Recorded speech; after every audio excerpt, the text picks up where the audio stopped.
There's no debate about it, says Jim Latanzi. As a Massachusetts maple producer, I will tell you that Massachusetts maple syrup is the best, specifically our own made right here in Fitchburg. The city of Fitchburg seems an unlikely place for maple sugaring until you visit Hollis Hills Farm.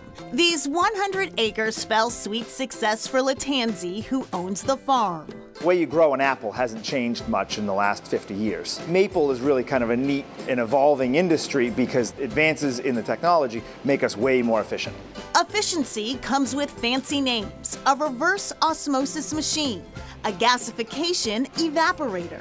Steve Randall, a software engineer turned business partner, explains. So this is a maple syrup evaporator, and it's as simple as it sounds, where the whole idea is to get the water to come out of the maple sap and condense that into a syrup.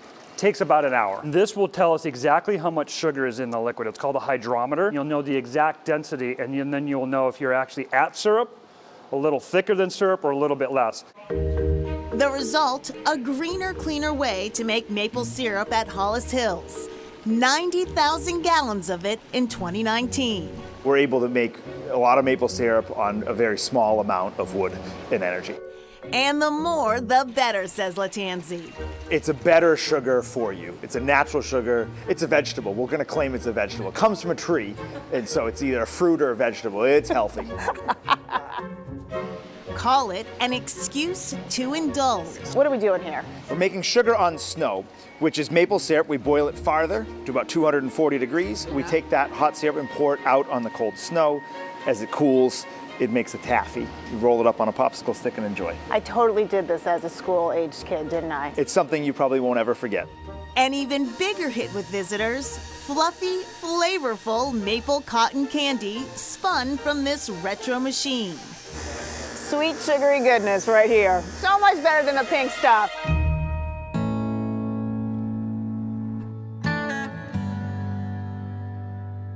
Massachusetts boasts more than 300 maple syrup producers, most of them west of I-91.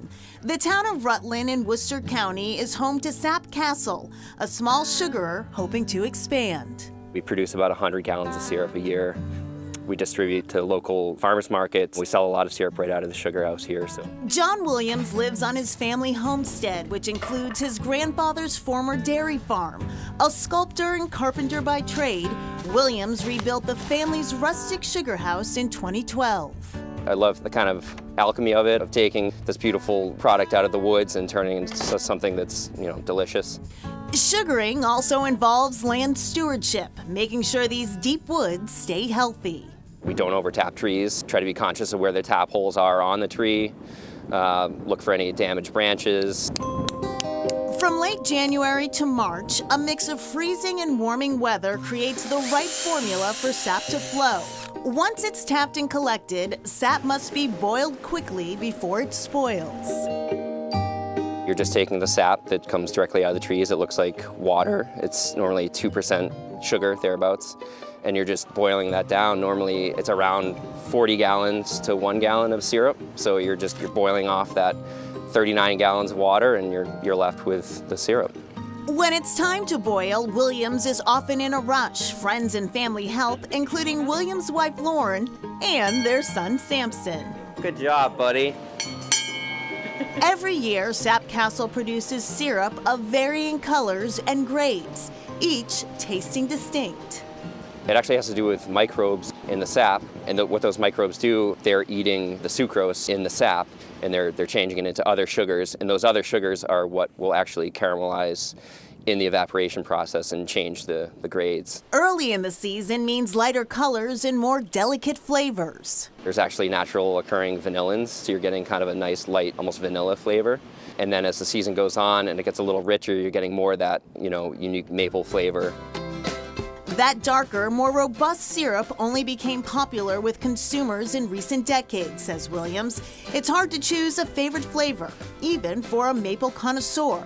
Williams likes it all. We eat a ton of it. Put it on ice cream, put it in my coffee, just drink it straight out of the bottle.